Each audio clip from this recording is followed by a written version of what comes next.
Punjabi radio USA ਸੁਣ ਰਹੇ ਸਾਰੇ ਹੀ ਮਾਣਯੋਗ ਅਤੇ ਸਤਿਕਾਰਤ ਸਰੋਤਿਆਂ ਨੂੰ ਪਿਆਰ ਸਤਿਕਾਰ ਸਹਿਤ ਨਿੱਘੀ ਜਿਹੀ ਸਤਿ ਸ੍ਰੀ ਅਕਾਲ ਸਭ ਨੂੰ ਜੀਆਂ ਨੂੰ ਆਖਦੇ ਹਾਂ। ਸੋ ਤੇ ਪ੍ਰੋਗਰਾਮ ਖਬਰ ਤੇ ਨਜ਼ਰ ਦੇ ਵਿੱਚ ਆਪ ਸਭ ਦਾ ਨਿੱਘਾ ਸਵਾਗਤ ਹੈ। ਅੱਜ 3 ਫਰਵਰੀ ਦਿਨ ਜਿਹੜਾ ਹੈ ਜੀ ਬੁੱਧਵਾਰ, ਅਤੇ ਆਪਣੇ ਨਾਲ ਇਸ ਟਾਈਮ ਜੁੜ ਚੁੱਕੇ ਨੇ ਮਿੰਟੂ ਗੁਰੂਸਰੀਆ ਜੀ ਮਲੋਟ ਸਟੂਡੀਓਜ਼ ਤੋਂ। ਮਿੰਟੂ ਜੀ, ਜੀ ਆਇਆਂ ਨੂੰ ਸਵਾਗਤ ਹੈ, ਸਤਿ ਸ੍ਰੀ ਅਕਾਲ। ਸ਼ੁਕਰੀਆ ਜੀ, ਸਾਰਿਆਂ ਨੂੰ ਸਤਿ ਸ਼੍ਰੀ ਅਕਾਲ ਜੀ। ਸਾਡੇ ਅੱਜ ਦੇ ਪ੍ਰੋਗਰਾਮ ਖਬਰ ਤੇ ਨਜ਼ਰ ਉਸ ਨੂੰ ਸਪਾਂਸਰ ਕਰਦੇ ਨੇ ਖਾਲਸਾ ਇੰਸ਼ੋਰੈਂਸ ਏਜੰਸੀ ਵਾਲੇ, ਜਿਨ੍ਹਾਂ ਦੇ ਕੋਲੋਂ ਤੁਸੀਂ ਹਰ ਇੱਕ ਤਰੀਕੇ ਦੀ ਇੰਸ਼ੋਰੈਂਸ ਕਰਵਾ ਸਕਦੇ ਹੋ। ਇੰਸ਼ੋਰੈਂਸ ਬਾਰੇ ਪਤਾ ਕਰਨ ਲਈ ਕਾਲ ਕਰ ਸਕਦੇ ਹੋ ਨੰਬਰ 4082722500 ਦੇ ਉੱਤੇ, 4082722500 ਦੇ ਉੱਤੇ। ਇਸ ਦੇ ਨਾਲ ਕ੍ਰਿਸ਼ਨ ਧਨੋਤਾ ਯੂਬਾ ਸਿਟੀ ਤੋਂ, Baljinder Singh Nijjar Woodland, Sucha Singh Jaskaran Singh, Gurpartap Singh Fresno, GN tire and lube ਵਾਲੇ, ਜਿਨ੍ਹਾਂ ਦੇ ਕੋਲੋਂ ਤੁਸੀਂ truck wash, oil change, air brake ਦਾ ਕੰਮ ਕਰਵਾ ਸਕਦੇ ਹੋ। ਨਵੇਂ ਪੁਰਾਣੇ ਟਾਇਰ ਵਾਜਿਬ ਕੀਮਤਾਂ 'ਤੇ ਖਰੀਦ ਸਕਦੇ ਹੋ। ਸੈਂਟਾਨੈਲਾ ਮੰਡੇਰਾ ਦੇ ਵਿੱਚ ਲੋਕੇਸ਼ਨ ਨੇ। ਕਾਲ ਕਰ ਸਕਦੇ ਹੋ Nimma Sahota 209-277-0113। West coast truck driving school Fresno ਵਾਲੇ, ਜਿਹੜੀ ਕਿ ਤੁਹਾਨੂੰ ਟਰੱਕ ਦਾ ਲਾਇਸੈਂਸ ਵਧੀਆ ਸਿਖਲਾਈ ਦੇ ਕੇ ਘੱਟ ਸਮੇਂ ਦੇ ਵਿੱਚ ਲੈਣ 'ਚ ਸਹਾਇਤਾ ਕਰਦੇ ਨੇ। ਕਾਲ ਅਜੀਤ ਅਟਵਾਲ 559-374-4541 ਦੇ ਉੱਤੇ। ਇਹਨਾਂ ਸਾਰਿਆਂ ਦਾ ਅਸੀਂ ਬਹੁਤ ਬਹੁਤ ਧੰਨਵਾਦ ਕਰਦੇ ਹਾਂ। ਜੇਕਰ ਤੁਸੀਂ ਜਾਂ ਕੋਈ ਹੋਰ ਕਾਰੋਬਾਰ ਇਸ ਪ੍ਰੋਗਰਾਮ ਨੂੰ ਸਪਾਂਸਰ ਕਰਨਾ ਚਾਹੁੰਦੇ ਹੋ, ਸੰਪਰਕ ਕਰ ਸਕਦੇ ਹੋ ਨੰਬਰ 4087227698 ਦੇ ਉੱਤੇ। ਅਤੇ ਆਓ ਗੱਲਬਾਤ ਦਾ ਸਿਲਸਿਲਾ ਜਿਹੜਾ ਜੀ ਉਹ ਸ਼ੁਰੂ ਕਰਦੇ ਹਾਂ।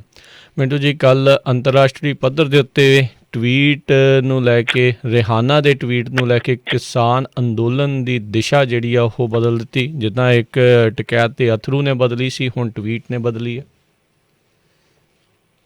ਹਾਂ ਜੀ, ਬਿਲਕੁਲ ਸਹੀ ਗੱਲ ਹੈ ਤੁਹਾਡੀ ਕਿ ਵੈਸੇ ਤੇ 6 ਅੱਖਰਾਂ ਦਾ ਹੀ ਹੈ ਮੇਰੇ ਖਿਆਲ ਦੇ ਨਾਲ ਇਹ ਟਵੀਟ। ਜੇ ਤੁਸੀਂ ਦੇਖੋਗੇ ਤਾਂ 6 ਅੱਖਰਾਂ ਦਾ, 6 ਅੱਖਰ ਹੀ ਵਰਦੇ ਆ ਤੇ ਉਹ ਵੱਟ ਕਰਕੇ, ਜਿਵੇਂ ਰਿਹਾਨਾ ਦਾ ਨਾਂ ਹੈ ਤਾਂ ਰਿਹਾ ਨਾ ਗਿਆ ਸ਼ਾਇਦ ਉਹਦੇ ਕੋਲੋਂ।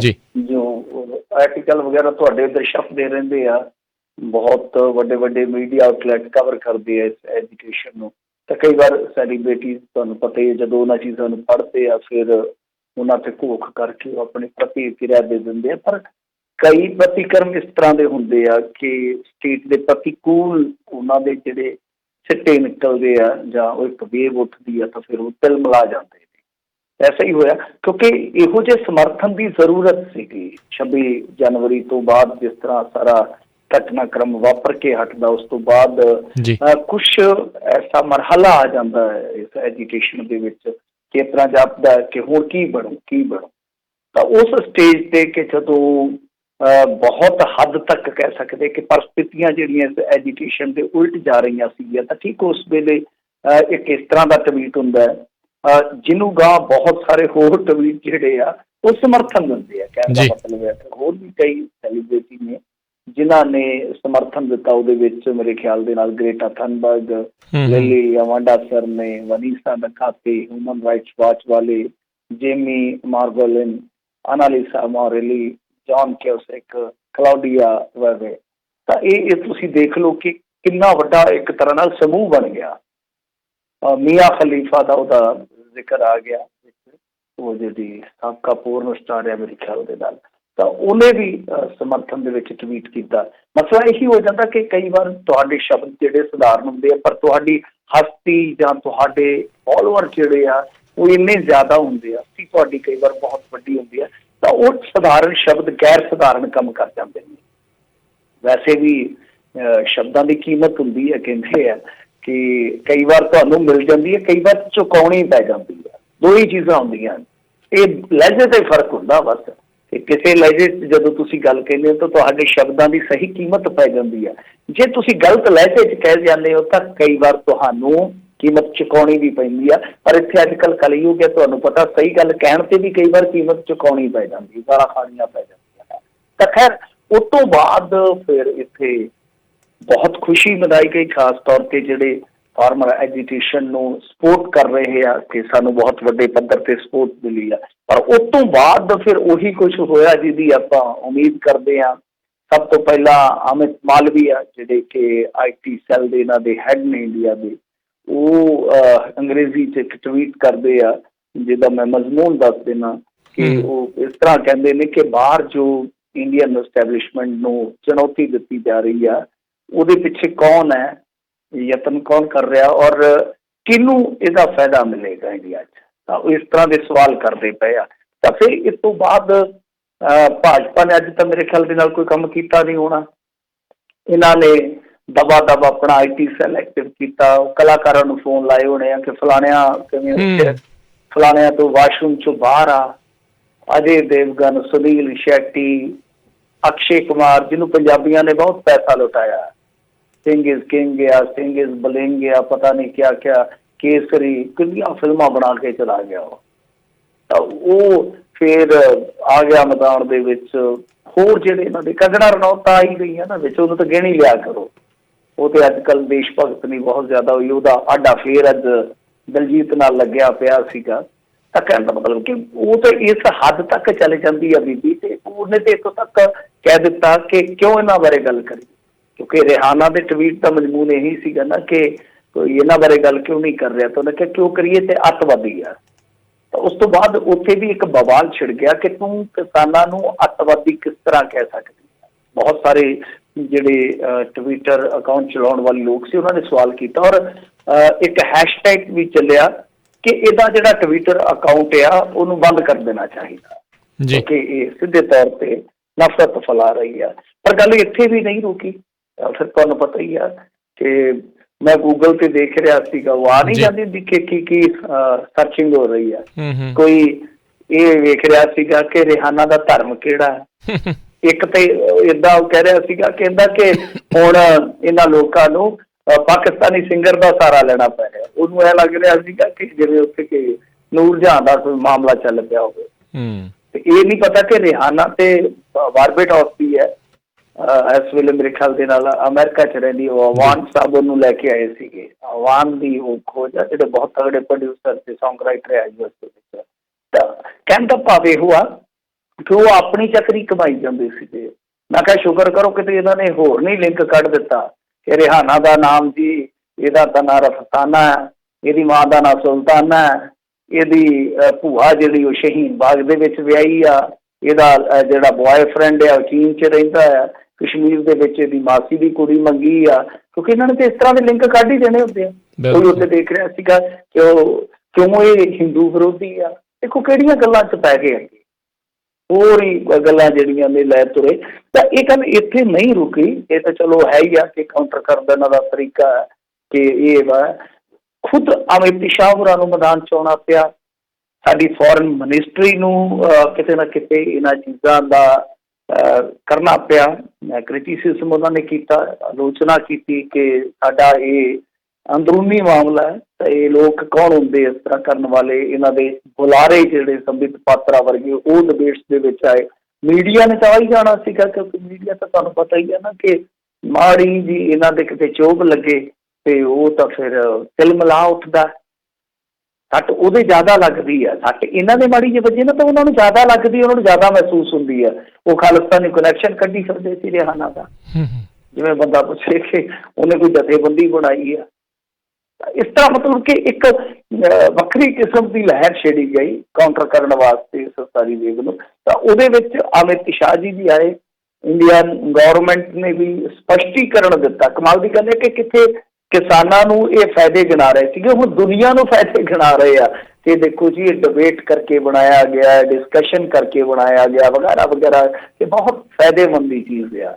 ਤਾਂ ਸਾਰੀ ਦੁਨੀਆ ਨੂੰ ਦੱਸਣਾ ਪੈ ਗਿਆ। ਤਾਂ ਤੁਸੀਂ ਦੇਖੋ ਕਿ ਮੈਂ ਜਿਵੇਂ ਸ਼ੁਰੂਆਤ ਕੀਤੀ ਸੀਗੀ ਕਿ 6-7 ਸ਼ਬਦਾਂ ਦਾ ਉਹ ਮੇਰੇ ਖਿਆਲ ਦੇ ਨਾਲ ਤੁਸੀਂ ਜੇ ਦੇਖੋਗੇ ਐਗਜ਼ੈਕਟ ਦੱਸਿਓ ਕਿ 6 ਬਣਦੇ ਆ ਸ਼ਬਦ ਜੇ ਦੇਖੀਏ ਤਾਂ ਸਾਰੇ ਜੋੜ ਕੇ ਦੇਖੀਏ ਤਾਂ ਤੁਸੀਂ ਆਪ ਅੰਦਾਜ਼ਾ ਲਾ ਲਓ ਕਿ ਸੀਮਤ ਜੇ ਸ਼ਬਦਾਂ ਵਾਲੇ ਟਵੀਟ ਨੇ ਗੱਲ ਕਿੱਥੋਂ ਤੱਕ ਪਹੁੰਚਾ ਦਿੱਤੀ ਔਰ ਸਰਕਾਰ ਨੂੰ ਕਿਸ ਤਰ੍ਹਾਂ ਫਿਰ ਕਾਊਂਟਰ ਕਰਨ ਵਾਸਤੇ ਸਫਾਈ ਤੱਕ ਦੇਣੀ ਪਈ। ਔਰ ਅਮਿਤ ਸ਼ਾਹ ਵਰਗੇ ਚਿਹਰੇ ਜੇ ਮੈਦਾਨ 'ਚ ਆਉਣ ਤਾਂ ਤੁਸੀਂ ਸਮਝ ਲਓ ਕਿ ਗੱਲ ਕਿੰਨੀ ਜ਼ਿਆਦਾ ਖਿਲਰ ਗਈ ਸੀ। ਹਾਲਾਂਕਿ ਦੇਖੋ ਇਹਨਾਂ ਚੀਜ਼ਾਂ ਦਾ ਬਹੁਤਾ ਫਰਕ ਨਹੀਂ ਪੈਂਦਾ, ਸਰਕਾਰ ਦੇ ਫੈਸਲਿਆਂ ਤੇ ਫਰਕ ਨਹੀਂ ਪੈਂਦਾ, ਪਰ ਕਈ ਵਾਰ ਹੁੰਦਾ ਕੀ ਹੈ ਕਿ ਜ਼ਮੀਨੀ ਪੱਧਰ ਤੇ ਜਦੋਂ ਐਜੀਟੇਸ਼ਨ ਲੜਿਆ ਜਾ ਰਿਹਾ ਹੋਵੇ, ਜੋ ਲੋਕ ਉਸ ਸਾਂਝੇ ਘੋਲ ਦੇ ਵਿੱਚ ਸ਼ਾਮਲ ਹੁੰਦੇ ਆ ਤਾਂ ਉਹਨਾਂ ਦੇ ਹੌਸਲੇ ਨੂੰ ਜ਼ਰੂਰ ਬਲ ਮਿਲਦਾ। ਔਰ ਦੂਜੀ ਚੀਜ਼ ਇਹ ਆ ਕਿ ਅੱਜ ਮੇਰੇ ਖਿਆਲ ਦੇ ਨਾਲ ਕਮਲਾ ਹੈਰਿਸ ਜੀ ਦੇ ਭਤੀਜੀ ਵੀ ਬੋਲੇ ਆ, ਸ਼ਾਇਦ ਉਹਨਾਂ ਦਾ ਨਾਮ ਨੀਨਾ ਹੈਰਿਸ ਹੈ ਕੁਛ ਇਸ ਤਰ੍ਹਾਂ ਕਰਕੇ। ਤਾਂ ਇਹ ਵੀ ਮੇਰੇ ਖਿਆਲ ਦੇ ਨਾਲ ਇੱਕ ਵੇਖਣ ਵਾਲੀ ਚੀਜ਼ ਹੋਏਗੀ ਆਉਣ ਵਾਲੇ ਦਿਨਾਂ ਦੇ ਵਿੱਚ ਕਿ ਕਿਤੇ ਇਹਨਾਂ ਦੋਨਾਂ ਚੋਂ, ਬੀਬੀ ਕਮਲਾ ਹੈਰਿਸ ਚੋਂ ਜਾਂ ਜੋ ਬਾਈਡਨ ਚੋਂ ਕੋਈ ਟਿੱਪਣੀ ਨਾ ਕਰ ਦੇਵੇ, ਜਾਂ ਇਹਨਾਂ ਦਾ ਕੋਈ ਹੋਰ ਆਫੀਸ਼ੀਅਲ ਬਹੁਤ ਵੱਡੇ ਪੱਧਰ ਦਾ ਆਫੀਸ਼ੀਅਲ ਜਿਹੜਾ ਹੈ ਉਹ ਨਾ ਕਿਤੇ ਕੋਈ ਟਿੱਪਣੀ ਕਰ ਦੇਵੇ, ਤਾਂ ਫਿਰ ਸਰਕਾਰ ਦੀ, ਇੰਡੀਅਨ ਸਰਕਾਰ ਦੀ, ਹਾਲਾਂਕਿ ਇਹਨਾਂ ਦਾ ਬਹੁਤਾ ਅਸਰ ਨਹੀਂ ਹੋਏਗਾ, ਉਹ ਸਫਾਈਆਂ ਦੇਣੀਆਂ ਪੈ ਰਹੀਆਂ, ਪੋਜੀਸ਼ਨ ਕਸੂਤੀ ਹੈ, ਪਰ ਫਰਜ਼ ਕਰੋ ਕੋਈ ਅਮਰੀਕਾ ਸਟੇਟ ਦਾ ਕੋਈ ਤਗੜਾ ਆਫੀਸ਼ੀਅਲ ਖਾਸ ਤੌਰ ਤੇ ਸਰਕਾਰ ਨਾਲ ਜੁੜਿਆ ਜੇ ਕੋਈ ਮਾੜੀ ਵੀ ਚੋਗ ਲਾ ਦਿੰਦਾ ਤਾਂ ਉਸ ਸੂਰਤ 'ਚ ਕਹਾਣੀ ਬਿਲਕੁਲ ਪਲਟ ਜਾਏਗੀ, ਬਿਲਕੁਲ ਪਲਟ ਜਾਏਗੀ। ਫਿਰ ਤਾਂ ਕਹਿ ਸਕਦੇ ਆਪਾਂ ਕਿ ਡਾਵਾਡੋਲ ਹੋ ਜਾਏਗਾ ਕੰਮ। ਤਾਂ ਸਰਕਾਰ ਦੀ ਪੋਜੀਸ਼ਨ ਜ਼ਰੂਰ ਅੱਜ ਕਸੂਤੀ ਹੋਈ ਆ, ਪਰ ਇਹ ਵੇਖਣਾ ਹੋਏਗਾ ਕਿ ਕਿਸ ਤਰ੍ਹਾਂ ਇਹਨੂੰ ਠੱਲ ਪਾਉਂਦੇ ਆ, ਜਾਂ ਇਹ ਫਿਰ ਲਹਿਰ ਅੱਗੇ ਜਿਹੜੀ ਆ ਬਹੁਤ ਵੱਡੇ ਪੱਧਰ ਤੇ ਸਮਰਥਨ ਜਤਾ ਪਾਏਗੀ, ਦੇਖਣਾ ਹੋਏਗਾ। ਪਰ ਅੱਜ ਇੱਕ ਇਹਦਾ ਇਹ ਵੀ ਫਾਇਦਾ ਹੋਇਆ ਕਿ ਜਿਵੇਂ ਸੋਸ਼ਲ ਮੀਡੀਆ ਤੇ ਸਾਡੇ ਪੰਜਾਬੀ ਆਪਸ ਦੇ ਵਿੱਚ ਹੀ ਸਿੰਘ ਫਸਾਈ ਫਿਰਦੇ ਸੀ, ਅੱਜ ਕੁਛ ਰਾਹਤ ਮਿਲੀ ਆ ਉਸ ਭੇੜ ਨੂੰ। ਜੀ ਜੀ ਬਿਲਕੁਲ, ਇਹ 'ਚ ਜਿਹੜੀਆਂ ਕੋਈ ਦੋ ਰਾਵਾਂ ਨਹੀਂ ਆ। ਇਸ ਨੂੰ ਬਿਲਕੁਲ ਫਾਇਦਾ ਜਿਹੜਾ ਆ ਇਸ ਸੰਘਰਸ਼ ਨੂੰ ਜਿਹੜਾ ਉਹ ਜ਼ਰੂਰ ਹੋਇਆ ਆ, ਅਤੇ ਰੌਲਾ ਰੱਪਾ ਫਿਰ ਯੂਨਿਟੀ ਦਾ ਅਤੇ ਉੱਥੇ ਜਿਹੜਾ ਉਹ ਹੋਵੇਗਾ। ਉੱਧਰ ਮਿੰਟੂ ਜੀ, ਦਿੱਲੀ ਪੁਲਿਸ ਦਾ ਵੀ ਵੱਡਾ ਐਲਾਨ ਆ, ਦੀਪ ਸਿੱਧੂ ਦੀ ਸੂਚਨਾ ਦੇਣ ਵਾਲੇ ਨੂੰ 1 ਲੱਖ ਦਾ ਇਨਾਮ। ਹਾਂਜੀ ਦੇਖੋ, ਦੀਪ ਸਿੱਧੂ ਤੇ 1 ਲੱਖ ਰੁਪਏ ਦਾ ਇਨਾਮ ਜਿਹੜਾ ਉਹ ਰੱਖ ਦਿੱਤਾ ਗਿਆ ਵਾ। ਤਾਂ ਇਸ ਤੋਂ ਇਲਾਵਾ 4 ਹੋਰ ਬੰਦੇ ਨੇ ਜਿਨ੍ਹਾਂ ਤੇ 50-50 ਹਜ਼ਾਰ ਨਾਮ ਰੱਖਿਆ ਗਿਆ, ਤਾਂ 3 ਹੋਰ ਦੀਪ ਸਿੱਧੂ ਦੇ ਨਾਲ ਹੈ ਜਿਨ੍ਹਾਂ ਤੇ ਲੱਖ ਰੁਪਈਆ ਜਿਹੜਾ ਉਹ ਇਨਾਮ ਰੱਖਿਆ ਗਿਆ। ਸਭ ਤੋਂ ਪਹਿਲਾਂ ਮੈਂ ਉਹ ਨਾਮ ਦੱਸ ਦੇਵਾਂ ਜਿਨ੍ਹਾਂ ਨੂੰ ਸਾਹਿਬ ਦੇ ਦੋਸ਼ ਦੇ ਵਿੱਚ ਨਾਮਜ਼ਦ ਕੀਤਾ ਗਿਆ। ਉਹਦੇ ਵਿੱਚ ਸੰਦੀਪ ਸਿੰਘ ਸਿੱਧੂ, ਜਗਰਾਜ ਸਿੰਘ, ਗੁਰਜਾਇਤ ਸਿੰਘ ਤੇ ਗੁਰਜੰਟ ਸਿੰਘ। ਇਸ ਤੋਂ ਇਲਾਵਾ ਵੀ ਤੁਸੀਂ ਦੇਖੋ ਕਿ 4 ਹੋਰ ਨਾਮਜ਼ਦ ਨੇ, ਜਗਦੀਪ ਸਿੰਘ, ਬੂਟਾ ਸਿੰਘ, ਸੁਖਦੇਵ ਸਿੰਘ ਅਤੇ ਇਕਬਾਲ ਸਿੰਘ। ਇਹਨਾਂ ਤੇ 50-50 ਤੇ ਪਹਿਲੇ ਜਿਹੜੇ 4 ਆ ਉਹਨਾਂ ਤੇ ਲੱਖ ਰੁਪਈਆ ਨਾਮ ਆ।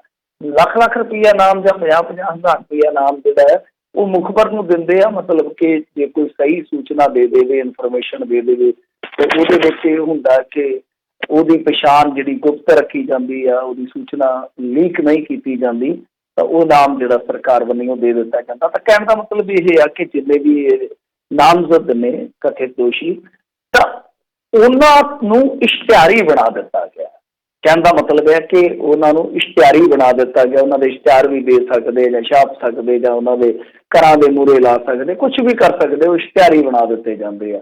ਬਾਅਦ ਦੇ ਵਿੱਚ ਉਹਨਾਂ ਦੇ ਵਾਰੰਟ ਵਗੈਰਾ ਵੀ ਹੋ ਜਾਂਦੇ, ਜੇ ਕੋਈ ਬੰਦਾ ਇਸ ਤਰ੍ਹਾਂ ਹੁੰਦਾ ਕਿ ਪਕੌੜਾ ਹੋ ਜਾਂਦਾ ਤਾਂ ਕਈ ਵਾਰ ਉਹਦੀ ਪ੍ਰੋਪਰਟੀ ਵਗੈਰਾ ਵੀ ਕੁਰਕ ਕਰਨ ਦੇ ਹੁਕਮ ਤੱਕ ਦੇ ਦਿੱਤੇ ਜਾਂਦੇ। ਐਸਾ ਚੱਲਦਾ ਹੈ ਜਿਹੜਾ ਕਿ ਜ਼ਮਾਨਤਾਂ ਜ਼ਮੂਨਤਾਂ ਛੱਡ ਕੇ ਭੱਜ ਜਾਂਦੇ। ਇਸ ਤਰ੍ਹਾਂ ਇੱਕ ਕਾਨੂੰਨੀ ਪ੍ਰਕਿਰਿਆ, ਮਤਲਬ ਇਸ਼ਤਿਹਾਰੀ ਬਣਾ ਦਿੱਤਾ ਜਾਂਦਾ, ਕਿਸੇ ਦੀ ਜੇ ਕੋਈ ਬੇਲ ਜੰਪ ਕਰ ਗਿਆ ਤਾਂ ਉਹਦੀ ਉਨੀ ਪ੍ਰੋਪਰਟੀ ਜਿਹੜੀ ਕੁਰਕ ਕਰ ਲਈ ਜਾਂਦੀ ਹੈ। ਇਹ ਕਾਨੂੰਨੀ ਪ੍ਰਬੰਧ ਨੇ ਜਾਂ ਕਹਿ ਲਓ ਕਿ ਕਾਨੂੰਨੀ ਭਾਸ਼ਾਈ ਗੱਲਾਂ ਨੇ, ਤਾਂ ਖੈਰ ਇਹਨਾਂ ਦੇ ਵਿੱਚ ਪੈਣ ਦੀ ਜ਼ਰੂਰਤ ਨਹੀਂ ਹੈ। ਅਸਲ ਦੇ ਵਿੱਚ ਕੀ ਆ ਕਿ ਹੁਣ ਜੇ ਤੁਸੀਂ ਇਸ ਮਸਲੇ ਨੂੰ ਵੇਖੋਗੇ ਤਾਂ ਦੀਪ ਸਿੱਧੂ ਤੇ 1 ਲੱਖ ਰੁਪਈਆ ਇਨਾਮ ਰੱਖਿਆ ਗਿਆ। ਮੈਂ ਬਹੁਤ ਹੈਰਾਨ ਆ 1-2 ਚੀਜ਼ਾਂ ਤੋਂ। ਹਾਲਾਂਕਿ ਚਲੋ ਦੂਜੀ ਬਹਿਸ ਤੇ ਚੱਲ ਰਹੀ ਆ, ਉਹ ਤਾਂ ਹੁਣ ਬਹੁਤਾ ਰਿੜਕਣਾ ਕੀ ਆ ਉਹਨੂੰ, ਉਹ ਤਾਂ ਜੋ ਹੋ ਗਿਆ ਸੋ ਹੋ ਗਿਆ। 26 ਜਨਵਰੀ ਵਾਲੇ ਐਪੀਸੋਡ ਨੇ ਦੇਖੋ ਡੈਂਟ ਤਾਂ ਪਾਇਆ, ਇਹ ਸਾਰੇ ਐਪੀਸੋਡ ਨੇ ਡੈਂਟ ਤਾਂ ਪਾਇਆ ਐਜੀਟੇਸ਼ਨ ਤੇ। ਉਹ ਕਿੰਨੀ ਕੁ ਉਹਦੇ ਤੋਂ ਬਾਅਦ ਸਾਰੀ ਸਮੇਟਣ ਵਾਲੀ ਖੇਡ ਚੱਲਦੀ ਹੈ ਜਾਂ ਉਹ ਨੁਕਸਾਨ ਅੱਗੇ ਨਹੀਂ ਵਾਪਰੇਗਾ, ਉਹ ਸਾਰੀਆਂ ਚੀਜ਼ਾਂ ਬਾਅਦ ਦੀ ਗੱਲ ਆ। ਮੇਰੇ ਕਹਿਣ ਦਾ ਮਤਲਬ ਇਹ ਆ ਕਿ ਦੇਖੋ ਅਸਲ ਦੇ ਵਿੱਚ ਹੋਇਆ ਕੀ ਕਿ 26 ਜਨਵਰੀ ਤੋਂ ਬਾਅਦ ਐਜੀਟੇਸ਼ਨ ਨੂੰ ਜਿੱਥੇ ਧੱਕਾ ਲੱਗਿਆ, ਉੱਥੇ ਦੂਸਰੇ ਪਾਸੇ ਭਾਰਤੀ ਜਨਤਾ ਪਾਰਟੀ ਵੀ ਬਹੁਤ ਕਸੂਤੀ ਫਸ ਗਈ ਸੀ। ਤੁਸੀਂ ਦੇਖਿਆ ਹੋਣਾ ਕਿ ਜਿਵੇਂ ਹੀ ਦੀਪ ਸਿੱਧੂ ਦੀਆਂ ਫੋਟੋਆਂ ਵਾਇਰਲ ਹੋਈਆਂ ਕਿ ਆਹ ਬੰਦਾ ਇਹ ਤੇ ਤੁਹਾਡੇ ਬੰਦਿਆਂ ਦੇ ਨਾਲ ਬਹਿੰਦਾ ਉੱਠਦਾ ਰਿਹਾ ਔਰ ਪ੍ਰਧਾਨ ਮੰਤਰੀ ਦੇ ਨਾਲ ਤਸਵੀਰਾਂ ਨਿਕਲ ਆਈਆਂ, ਤਾਂ ਕਹਿ ਲਓ ਕਿ ਉਹ ਇੱਕ ਤਰ੍ਹਾਂ ਨਾਲ ਬੰਦੂਕ ਜਿਹੜੀ ਸੀ ਉਹ ਪੁੱਠੀ ਚੱਲ ਗਈ। ਹੁਣ ਇਹਦੇ 'ਚ ਆਪਾਂ ਕੋਈ ਐਸਟੈਬਲਿਸ਼ਮੈਂਟ ਨਹੀਂ ਕਰ ਸਕਦੇ ਕਿ ਦੀਪ ਸਿੱਧੂ ਦੇ ਹੁਣ ਵੀ ਉਹਨਾਂ ਦੇ ਨਾਲ ਕੋਈ ਲਿੰਕ ਨੇ ਜਾਂ ਕੁਛ ਵਗੈਰਾ ਕੌਨਸਪੀਰੇਸੀ, ਉਹ ਚੀਜ਼ਾਂ ਛੱਡ ਦਈਏ ਆਪਾਂ। ਤਾਂ ਸਿੱਧੇ ਤੌਰ ਤੇ ਜੋ ਤਥਾਤਮਕ ਤੌਰ ਤੇ ਸਾਡੇ ਸਾਹਮਣੇ ਆ, ਉਸ ਚੀਜ਼ ਨੂੰ ਫੜ ਕੇ ਹੀ ਚੱਲੇ ਗਏ ਅਸੀਂ ਕਿ ਦੇਖੋ ਭਾਰਤੀ ਜਨਤਾ ਪਾਰਟੀ ਉਸ ਗੱਲ ਦੇ ਵਿੱਚ ਉਲਝਦੀ ਨਜ਼ਰ ਆ ਗਈ ਕਿ ਇੱਕ ਤਾਂ ਜਿਹੜੀਆਂ ਮੀਡੀਆ ਵਾਲੀਆਂ ਖਬਰਾਂ ਸੀਗੀਆਂ ਉਹ ਦਬਾਅ ਪਾ ਰਹੀਆਂ ਸੀਗੀਆਂ ਦੀਪ ਸਿੱਧੂ ਬਾਬਤ। ਦੂਜੀ ਚੀਜ਼ ਇਹ ਹੈ ਕਿ ਓਪੋਜੀਸ਼ਨ ਸੀਗੀ। ਤੀਜੀ ਗੱਲ ਹੈ ਕਿ ਆਮ ਬੰਦਾ, ਕਾਮਨ ਬੰਦਾ ਜਿਹੜਾ, ਜਾਂ ਕੁਛ ਲਿਬਰਲ ਧਿਰਾਂ ਕਹਿ ਲਓ, ਕਿ ਉਹ ਵੀ ਮੈਦਾਨ 'ਚ ਆ ਗਈਆਂ ਕਿ ਪਹਿਲੀ ਗੱਲ ਤਾਂ ਇਹ ਹੈ ਕਿ ਉੱਥੋਂ ਤੱਕ ਲੋਕ ਪਹੁੰਚੇ ਕਿਵੇਂ, ਤੁਹਾਡੀ ਨਾ ਅਤੇ ਨਾਲਾਇਕੀ ਆ। ਦੂਜੀ ਕਿ ਬੰਦਾ ਤੇ ਤੁਹਾਡੇ ਵਿੱਚ ਫਿਰਦਾ ਹੁੰਦਾ ਸੀਗਾ। ਸੋ ਇਸ ਕਰਕੇ ਭਾਰਤੀ ਜਨਤਾ ਪਾਰਟੀ ਲਈ ਉਹ ਬੜੀ ਕਸੂਤੀ ਤੇ ਕਠਿਨ ਸਥਿਤੀ ਸੀਗੀ ਕਿ ਹੁਣ ਕੀ ਕੀਤਾ ਜਾਵੇ। ਉਸ ਸੂਰਤ ਦੇ ਵਿੱਚ ਦੇਖੋ, ਜੇ ਦੀਪ ਸਿੱਧੂ ਨੂੰ ਫੜਨਾ ਹੋਵੇ, ਅੱਜ ਵੀ ਜਿਹੜਾ ਉਹਦਾ ਲੇਟੈਸਟ ਤੁਸੀਂ ਲਾਈਵ ਦੇਖੋਗੇ, ਉਹ ਕਹਿੰਦਾ ਕਿ ਮੈਂ ਮੋਰਚੇ ਤੋਂ ਅੱਧੇ ਘੰਟੇ ਦੀ ਦੂਰੀ ਤੇ ਹਾਂ। ਮਤਲਬ ਕੀ ਆ ਕਿ ਜਾਂ ਤਾਂ ਦਿੱਲੀ ਦਾ ਇਲਾਕਾ, ਜਾਂ ਹਰਿਆਣੇ ਦਾ, ਜਾਂ ਯੂਪੀ ਦਾ, ਹੋਰ ਤਾਂ ਕੋਈ ਇਲਾਕਾ ਉੱਥੇ ਹੈ ਨਹੀਂ ਹੈ। ਹੁਣ ਉਹ ਹਰਿਆਣੇ ਦੀ ਲੋਕੇਸ਼ਨ ਦੀਪ ਸਿੱਧੂ ਆਪ ਹੀ ਦੱਸ ਰਿਹਾ, ਜਦ ਕਿ ਇਹਨਾਂ ਦੇ ਕੋਲ ਇਸ ਤਰ੍ਹਾਂ ਦਾ ਪ੍ਰਬੰਧ ਹੈ। ਮੇਰਾ ਮੰਨਣਾ ਹੈ, ਜਿੰਨਾ ਕੁ ਮੈਂ ਜਾਣਦਾ ਇੱਥੋਂ ਦੇ ਪੁਲਿਸੀਆ ਸਿਸਟਮ ਨੂੰ, ਵੈਸੇ ਤਾਂ ਹੁਣ ਤਕਨੋਲੋਜੀ ਬਹੁਤ ਜ਼ਿਆਦਾ ਐਡਵਾਂਸ ਹੋ ਗਈ ਆ ਕਿ ਜੇ ਇਹਨਾਂ ਨੇ ਬੰਦਾ ਫੜਨਾ ਹੋਵੇ ਨਾ, ਜੇ ਚਾਹਣ, ਤੇ ਬੰਦਾ ਭਾਵੇਂ ਟੈਲੀਫੋਨ ਯੂਜ਼ ਨਾ ਵੀ ਕਰੇ ਤਦ ਵੀ ਉਹਨੂੰ ਇਹ ਢਾਹ ਸਕਦੇ ਅੱਧੇ ਘੰਟੇ ਦੇ ਵਿੱਚ, ਜੇ ਇਹ ਫੜਨ ਤੇ ਆ ਜਾਣ। ਤਾਂ ਜਿਹੜਾ ਬੰਦਾ ਲਾਈਵ ਹੋ ਰਿਹਾ, ਵਾਰ-ਵਾਰ ਵੀਡੀਓ ਪਾ ਰਿਹਾ, ਆਪਣੀ ਗਾਹੇ ਬਗਾਏ ਲੋਕੇਸ਼ਨ ਵੀ ਦੱਸ ਰਿਹਾ, ਉਹ ਲੋਕੇਸ਼ਨ ਵੀ ਆ ਰਹੀ ਹੈ ਜਿੱਥੇ ਵੀਡੀਓ ਸ਼ੂਟ ਕੀਤਾ ਜਾ ਰਿਹਾ। ਤਾਂ ਮੇਰੇ ਕਹਿਣ ਦਾ ਮਤਲਬ ਇਹ ਹੈ ਕਿ ਇੱਕ ਤੇ 2 ਦਿਨ ਲੇਟ FIR ਦਰਜ ਕੀਤੀ ਜਾਂਦੀ ਆ। ਜਦੋਂ ਲੋਕ ਇਹ ਫੋਟੋਆਂ ਕੱਢ ਕੇ ਲੈ ਆਏ, ਉਸ ਤੋਂ ਬਾਅਦ FIR ਦਰਜ ਕੀਤੀ ਜਾਂਦੀ ਆ। ਦੀਪ ਸਿੱਧੂ ਨੂੰ ਫਿਰ ਕਹਿੰਦੇ ਆ ਕਿ ਅਸੀਂ ਇਨਵੈਸਟੀਗੇਸ਼ਨ 'ਚ ਸ਼ਾਮਲ ਕਰਾਂਗੇ, ਫਿਰ ਉਹਨੂੰ ਸਿੱਧੇ ਤੌਰ ਤੇ ਦੋਸ਼ੀ ਦੇ ਤੌਰ ਤੇ ਨਾਮਜ਼ਦ ਕੀਤਾ ਜਾਂਦਾ। ਫਿਰ ਹੁਣ ਉਹਦੇ ਸਿਰ ਤੇ ਇਨਾਮ ਲਾ ਲਿਆ ਜਾਂਦਾ, ਯਾਨੀ ਅਗਲਾ ਸਟੈਪ ਜਿਹੜਾ ਉਹ ਗ੍ਰਿਫਤਾਰੀ ਦਾ ਹੋਏਗਾ। ਉਹਦਾ ਪ੍ਰਭਾਵ ਕੀ ਆ ਉਹ ਮੈਂ ਤੁਹਾਨੂੰ ਥੋੜਾ ਜਿਹਾ ਖੋਲ ਕੇ ਦੱਸਣ ਦਾ ਯਤਨ ਕਰ ਰਿਹਾ ਕਿ ਦੇਖੋ, ਉਹਨੂੰ ਹੁਣ ਬਣਾਇਆ ਜਾ ਰਿਹਾ ਕਿ ਬਹੁਤ ਵੱਡਾ ਮੁਲਜ਼ਮ ਹੈ, ਔਰ ਜਦੋਂ ਉਹਨੂੰ ਫੜਿਆ ਜਾਏਗਾ ਕਿ ਸਰਕਾਰ ਦੀ ਬਹੁਤ ਵੱਡੀ ਮਾਰਕੇਬਾਜ਼ੀ ਹੈ। ਸਮਝ ਗਏ ਨਾ ਤੁਸੀਂ, ਕਿ ਉਹ ਦਰਸਾਇਆ ਜਾਵੇ ਕਿ ਭਾਰਤੀ ਜਨਤਾ ਪਾਰਟੀ ਦਾ ਬੰਦਾ ਨਹੀਂ ਤੇ ਬਹੁਤ ਵੱਡਾ ਦੇਸ਼ ਧਰੋਹੀ। ਹੁਣ ਉਹਦੇ ਤੇ ਲੱਗ ਹੀ ਗਿਆ ਟੈਗ, ਇਹ ਦੇਸ਼ ਧਰੋਹ ਦਾ ਕੇਸ ਹੈ, ਸੈਡੀਸ਼ਨ ਦੇ ਕੇਸ ਨੇ ਇਹ। ਤਾਂ ਉਹ ਬੰਦਾ ਜਿਹੜਾ ਜੀ ਅਸੀਂ ਫੜਿਆ, ਇਹ ਤਾਂ 1 ਲੱਖ ਦੀ ਨਾਮੀ ਰਾਸ਼ੀ ਵਾਲਾ ਬੰਦਾ ਸੀਗਾ। ਸੋ ਇਸ ਕਰਕੇ ਭਾਰਤੀ ਜਨਤਾ ਪਾਰਟੀ ਜਿਹੜੀ ਹੈ, ਉਹਦੀ ਸਰਕਾਰ, ਜਿੱਦਾਂ ਕਹਿੰਦੀ ਭਾਰਤੀ ਜਨਤਾ ਪਾਰਟੀ ਦੀ ਨਹੀਂ ਗੱਲ, ਆਪਾਂ ਉਸ ਟਾਈਮ ਸਰਕਾਰ ਦੀ ਕਰ ਰਹੇ ਹਾਂ, ਤਾਂ ਸਰਕਾਰ ਕਿਤੇ ਨਾ ਕਿਤੇ ਸਿਆਸੀ ਪੱਖ ਤੋਂ ਵੀ ਆਪਣਾ ਨੁਕਸਾਨ ਜਿਹੜਾ ਬਚਾਉਣ ਦਾ ਯਤਨ ਕਰ ਰਹੀ ਆ। ਬਾਕੀ ਉਹ ਜੁਗਰਾਜ ਸਿੰਘ ਬਾਰੇ ਵੀ ਖਬਰ ਹੈ, ਜਿਹਨੇ ਝੰਡਾ ਚੜਾਇਆ ਸੀ ਮੁੰਡੇ ਨੇ, ਘਰੋਂ ਗਰੀਬ ਆ, ਤੇ ਉਹਦੇ ਬਾਰੇ ਹੁਣ ਖਬਰ ਆ ਰਹੀ ਹੈ ਕਿ ਆਖੇ ਜੀ ਇਹਨੂੰ 5 ਲੱਖ ਰੁਪਈਆ ਮਿਲਿਆ ਬਾਹਰੋਂ ਝੰਡਾ ਚੜਾਉਣ ਦਾ। ਤੁਸੀਂ ਮੈਨੂੰ ਦੱਸੋ ਕਿ ਜਿਹੜੇ ਬੰਦੇ ਬਾਰੇ ਤੁਹਾਨੂੰ ਇਹ ਨਹੀਂ ਪਤਾ ਲੱਗ ਰਿਹਾ ਉਹ ਕਿੱਥੇ ਆ? ਕਦੇ ਤੁਸੀਂ ਉਹਨੂੰ ਜਲੰਧਰ ਲੱਭਦੇ ਹੋ, ਕਦੀ ਤੁਸੀਂ ਕਿਤੇ ਲੱਭਦੇ ਹੋ, ਉਹਦਾ ਪਰਿਵਾਰ ਤੁਸੀਂ ਲੱਭ ਨਹੀਂ ਸਕੇ, ਉਹ ਕਿੱਥੇ ਆ? ਪਰਿਵਾਰ ਵੀ ਰੂਹ ਖੁਸ਼ ਹੋ ਗਿਆ, ਤੇ ਤੁਸੀਂ ਕਹਿੰਦੇ ਹੋ ਕਿ ਜੀ 5 ਲੱਖ ਦੀ ਸਾਨੂੰ ਜਾਣਕਾਰੀ ਮਿਲ ਗਈ ਹੈ ਕਿ ਉਹਨੂੰ 5 ਲੱਖ ਆਇਆ ਬਾਹਰ। ਮਤਲਬ ਕਿ ਕੁੱਲ ਬਣਾ ਕੇ ਹੁਣ ਇਹਦੇ ਤੋਂ ਸੰਕੇਤ ਕੀ ਮਿਲਦੇ? ਜਿਵੇਂ ਮੈਂ ਥੋੜੀ ਜਿਹੀ ਆਬਜ਼ਰਵੇਸ਼ਨ ਆਪਣੀ ਦੱਸੀ ਹੈ ਕਿ ਮੈਨੂੰ ਜੋ ਲੱਗਦਾ ਕਿ ਭਰਪਾਈ ਕੀਤੀ ਜਾ ਰਹੀ ਹੈ ਜੋ ਪੋਲੀਟੀਕਲੀ ਉਹਨਾਂ ਦੀ ਕਸੂਤੀ ਸਥਿਤੀ ਬਣੀ ਸੀਗੀ। ਤਾਂ ਦੂਜੇ ਪਾਸੇ ਹੁਣ ਕੀ ਆ ਕਿ ਜਿੱਦਾਂ ਇਹਨਾਂ ਦੇ ਪੱਖ ਦਾ ਮੀਡੀਆ ਖਬਰਾਂ ਛਾਪ ਰਿਹਾ, ਅਗੇਤੀਆਂ ਖਬਰਾਂ ਛਾਪ ਰਿਹਾ, ਹਾਲੇ ਕੋਈ ਇਨਵੈਸਟੀਗੇਸ਼ਨ ਉਹ ਇਹ ਤਾਂ ਹੈ ਨਹੀਂ ਗੀ ਕਿ ਜੁਗਰਾਜ ਨੂੰ ਸ਼ਾਮਲ ਕਰਕੇ ਕੀਤੀ ਗਈ ਹੈ ਜਾਂ ਉਹਦੀ ਇੰਟਰੋਗੇਸ਼ਨ ਹੋਈ ਆ, ਉਹ ਤੇ ਫਰਾਰ ਆ। ਤੇ ਦੂਜੇ ਪਾਸੇ ਉਹ ਮੀਡੀਆ ਦਾ ਹਿੱਸਾ ਜਿਹੜਾ ਆਪਣੇ ਪੱਧਰ ਤੇ ਇਨਪੁਟ ਹਾਸਲ ਕਰਕੇ ਖਬਰਾਂ ਸ਼ਾਇਆ ਕਰ ਰਿਹਾ ਕਿ ਇਹਨੂੰ ਬਾਹਰੋਂ ਪੈਸਾ ਆਇਆ ਸੀਗਾ। ਮਤਲਬ ਉਹੀ ਕਿ ਕੁਮੰਤਰੀ ਰੰਗਤ ਦਿੱਤੀ ਜਾ ਰਹੀ ਹੈ ਕਿ ਬਾਹਰੋਂ ਫੰਡਿੰਗ ਹੋਈ ਹੈ। ਮਤਲਬ ਕੱਲ ਨੂੰ ਜਦੋਂ ਗ੍ਰਿਫਤਾਰੀਆਂ ਹੋਣਗੀਆਂ ਤਾਂ ਤਾਰ ਉਸੇ ਤਰ੍ਹਾਂ ਹੀ ਜੋੜ ਦਿੱਤੀਆਂ ਜਾਣਗੀਆਂ ਜਿਸ ਤਰ੍ਹਾਂ ਅੱਗੇ ਆਪਾਂ ਕੁਛ ਮਾਮਲਿਆਂ 'ਚ ਦੇਖਿਆ ਸੀਗਾ। ਪਰ ਕਹਾਣੀ ਕੁਛ ਸੀ, ਇਹਨਾਂ ਦੀ ਆਪਣੀ ਨਲਾਇਕੀ ਕਹਿ ਲਓ, ਕੁਛ ਇੱਧਰੋਂ ਗਲਤੀਆਂ ਕਹਿ ਲਓ, ਕੁਛ ਵੀ ਕਹਿ ਲਓ, ਪਰ ਉਸ ਕਹਾਣੀ ਨੂੰ ਹੁਣ ਅੱਗੇ ਜਾ ਕੇ ਮੋੜਾ ਜ਼ਰੂਰ ਦਿੱਤਾ ਜਾਏਗਾ ਜਿਸ ਤਰ੍ਹਾਂ ਦੇ ਸੰਕੇਤ ਮਿਲ ਰਹੇ ਨੇ। ਜੀ ਜੀ ਜੀ। ਅਗਲੀ ਮਿੰਟੂ ਜੀ ਗੱਲ ਕਰੀਏ, ਕਹਿੰਦੇ ਜੀਂਦ ਵਿਖੇ ਹੋ ਰਹੀ ਮਹਾਂ ਪੰਚਾਇਤ 'ਚ ਪਹੁੰਚੇ ਰਾਕੇਸ਼ ਟਕੈਤ। ਹਾਂਜੀ, ਰਾਜੇਵਾਲ ਵੀ ਪਹੁੰਚੇ ਸੀਗੇ, ਟਕੈਤ ਸਾਹਿਬ ਵੀ ਪਹੁੰਚੇ ਆ, ਚੜੂਨੀ ਸਾਹਿਬ ਵੀ ਪਹੁੰਚੇ ਆ, ਇਹ ਸਾਰੇ ਹੀ ਆਗੂ ਪਹੁੰਚੇ ਸੀਗੇ। ਇੱਕ ਅੱਛੀ ਗੱਲ ਜਿਹੜੀ ਅੱਜ ਕੀਤੀ ਆ ਟਕੈਤ ਸਾਹਿਬ ਨੇ, ਉਹ ਇਹ ਕਰ ਰਹੇ ਸੀਗੇ ਕਿ ਦੇਖੋ ਜੀ ਇਹ ਅੰਦੋਲਨ ਪੰਜਾਬੀਆਂ ਨੇ ਸ਼ੁਰੂ ਕੀਤਾ ਤੇ ਪੰਜਾਬੀਆਂ ਦੇ ਹੱਥੇ ਕੰਮ ਨੇਪਰੇ ਚੜੂਗਾ। ਮਤਲਬ ਕਿ ਇਹ ਪੰਜਾਬੀ ਐ ਨਹੀਂ ਹੈ ਕਿ ਆਈਸੋਲੇਟ ਕਰ ਦਿੱਤੇ ਜਾਣਗੇ, ਉਹ ਸ਼ਾਇਦ ਉਹ ਬੁੱਝ ਗਿਆ ਦਿਲ ਦੀ ਗੱਲ। ਆਪਾਂ ਕੁਛ ਦਿਨਾਂ ਤੋਂ ਲਗਾਤਾਰ ਮੁਸਲਸਲ ਇਹ ਸਵਾਲ ਚੁੱਕ ਰਹੇ ਸੀ ਕਿ ਕਿਸ ਤਰ੍ਹਾਂ ਸ਼ਿਫਟਿੰਗ ਹੋਈ ਹੈ। ਸਿੰਘੂ ਬਾਰਡਰ ਕੇਂਦਰ ਸੀਗਾ, ਉਹਨਾਂ ਨੇ ਇਹ ਵੀ ਸਾਫ਼ ਕੀਤਾ ਕਿ ਐਜੂਕੇਸ਼ਨ ਦਾ ਕੇਂਦਰ ਹੈ ਜਿਹੜਾ ਉਹ ਸਿੰਘੂ ਹੀ ਰਹੇਗਾ, ਪਰ ਉਹ ਕਹਿਣ ਨਾਲ ਜਾਂ ਰਹਿਣ ਨਾਲ ਬਹੁਤ ਫਰਕ ਪੈ ਜਾਂਦਾ ਦੋਨਾਂ ਚੀਜ਼ਾਂ ਦਾ। ਕਹਿਣ ਨਾਲ ਹੋ ਰਿਹਾ, ਰਹਿਣ ਨਾਲ ਹੋ ਰਿਹਾ। ਤਾਂ ਹੁਣ ਇਹਨਾਂ ਨੇ ਇਹ ਗੱਲ ਜ਼ਰੂਰ ਕਹੀ ਆ ਕਿ ਪੰਜਾਬ ਨੂੰ ਇਹ ਨਹੀਂ ਹੈ ਕਿ ਪਾਸੇ ਕਰ ਦਿੱਤਾ ਜਾਊਗਾ, ਪੰਜਾਬ ਜਿਹੜਾ ਉਹ ਰਹੂਗਾ ਹੀ ਰਹੂਗਾ। ਪਰ ਇਸ ਤੋਂ ਇਲਾਵਾ ਜੇ ਇੱਕ ਵੱਡੀ ਘਟਨਾ ਦੀ ਗੱਲ ਕਰੀਏ ਤਾਂ ਅੱਜ ਜਿਹੜਾ ਉਹ ਸਟੇਜ ਸੀਗਾ, ਸਟੇਜ ਟੁੱਟ ਗਿਆ ਜਿੱਥੇ ਖਲੋਤੇ ਸੀਗੇ ਸਾਰੇ। ਉਹ ਜਿਸ ਤਰ੍ਹਾਂ ਕੋਈ ਛੱਤ ਤੇ ਨਹੀਂ ਖੜਾ ਹੁੰਦਾ ਪਰਿਵਾਰ, ਜਹਾਜ਼ ਵੇਖ ਰਿਹਾ ਹੋਵੇ ਤੇ ਯਕਦਮ ਕੋਠੇ ਦੀ ਛੱਤ ਜਿਹੜੀ ਬਹਿ ਜਾਵੇ ਤੇ ਪਰਿਵਾਰ ਸਾਰਾ ਐ ਥੱਲੇ ਹੀ ਆ ਜਾਵੇ। ਏਦਾਂ ਹੀ ਲੱਗਦਾ ਨਾ ਜਿੱਦਾਂ ਬੰਦਾ ਖੂਹ ਚ ਡਿੱਗ ਪਿਆ ਹੋਵੇ ਯਕਦਮ। ਤਾਂ ਇਸੇ ਤਰ੍ਹਾਂ ਹੀ ਸੀਗਾ, ਰਾਜੇਵਾਲ ਸਾਹਿਬ ਮੁਸਕਰਾ ਰਹੇ ਸੀ ਮਿੰਨੀ ਮਿੰਨੀ ਮੁਸਕਾਨ ਦੇ ਨਾਲ, ਤੇ ਯਕਦਮ ਸਟੇਜ ਹੈ ਜਿਹੜਾ ਉਹ ਟੁੱਟ ਗਿਆ ਤੇ ਇਹ ਡੜਾ ਥੱਲੇ। ਅੱਧੇ ਲੋਕ ਹੱਸ ਰਹੇ ਸੀ, ਅੱਧੇ ਲੋਕ ਕਹਿੰਦੇ ਫੜ ਲਓ ਫੜ ਲਓ ਫੜ ਲਓ, ਸੱਟ ਨਾ ਲੱਗੀ ਹੋਵੇ। ਪਰ ਚੰਗਾ ਇਹ ਹੋਇਆ, ਕਹਿ ਲਓ ਕਿ ਫੋਰਚੂਨੇਟ ਇਹ ਰਿਹਾ ਕਿ ਸੱਟ ਨਹੀਂ ਕਿਸੇ ਦੇ ਲੱਗੀ, ਕੋਈ ਸਰੀਰਕ ਨੁਕਸਾਨ ਨਹੀਂ ਹੋਇਆ, ਬਚਾਅ ਹੋ ਗਿਆ ਸਾਰਿਆਂ ਦਾ। ਵੈਸੇ ਵੀ ਤੁਹਾਨੂੰ ਪਤਾ ਨੇਤਾ ਜਿਹੜੇ ਕੁਛ ਵਿਰਧ ਹੁੰਦੇ ਆ, 60 ਪੁਰਾਣੀ ਉਮਰ 'ਚ ਲੱਗ ਜਾਵੇ, ਵੱਡੀ ਉਮਰ 'ਚ ਵਡੇਰੀ ਉਮਰ 'ਚ ਲੱਗ ਜਾਵੇ ਤੇ ਇੱਕ ਦੂਜਾ ਸਿਆਲ ਆ ਔਖਾ ਹੋ ਜਾਂਦਾ ਤੁਰਨਾ ਫਿਰਨਾ।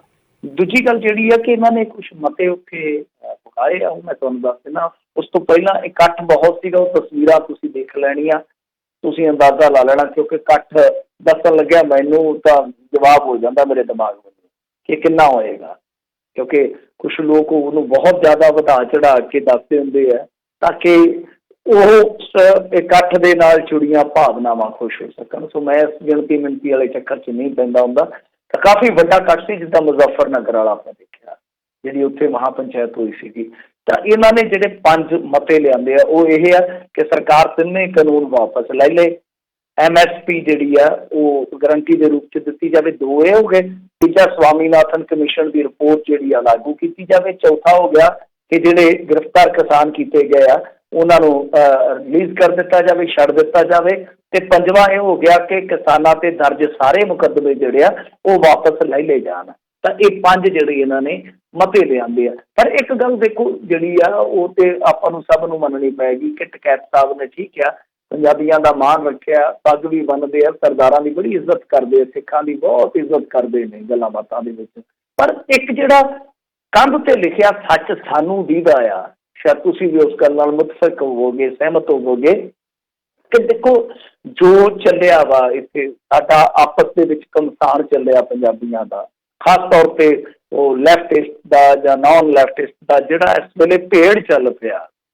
ਤਾਂ ਉਸ ਤੋਂ ਬਾਅਦ ਜਿੱਦਾਂ ਕਹਿ ਲਓ ਕਿ AK ਦੇ ਮਾਮਲੇ 'ਚ, ਮੈਂ ਐਜੂਕੇਸ਼ਨ ਦੇ ਮਾਮਲੇ ਜਾਂ ਉਸ ਲਿਹਾਜ਼ ਨਾਲ ਨਹੀਂ ਗੱਲ ਨੂੰ ਕਹਿ ਰਿਹਾ, AK ਦੇ ਮਾਮਲੇ ਦੇ ਵਿੱਚ ਜੋ ਯੂਨਿਟੀ ਹੁੰਦੀ ਆ, ਜੇ ਉਹਦੀ ਕਸੌਟੀ ਤੇ ਦੇਖੀਏ ਤਾਂ ਜਿਹੜੇ ਇਹ ਜਾਟ ਨੇ, ਚਾਹੇ ਉਹ ਹਰਿਆਣੇ ਵਾਲੇ ਆ UP ਵਾਲੇ, ਉਹ ਲਗਾਤਾਰ ਆਪਣੀ ਏਕਤਾ ਨੂੰ ਮਜ਼ਬੂਤ ਕਰ ਰਹੇ ਨੇ। ਇਹ ਤੁਸੀਂ ਮੰਨੋਗੇ, ਮਤਲਬ ਕਿ ਵੈਸੇ ਵੀ ਇਹਨਾਂ ਦਾ ਇੱਕ ਪੱਖ ਹੈ ਜਿਹੜਾ ਉਹ ਬੜਾ ਇਹਨਾਂ ਵਾਸਤੇ ਸੁਖਾਵਾਂ ਹੁੰਦਾ, ਮਤਲਬ ਕਿ ਇੱਕ ਹੀ ਝੰਡਾ ਹੈ, ਜ਼ਿਆਦਾਤਰ ਤਿਰੰਗਾ ਰੱਖਦੇ ਨੇ। ਦੂਜਾ ਇੱਕ ਹੀ ਧਰਮ ਹੈ, ਹਿੰਦੂ ਧਰਮ ਨੂੰ ਜ਼ਿਆਦਾ ਫੋਲੋ ਕਰਦੇ ਨੇ।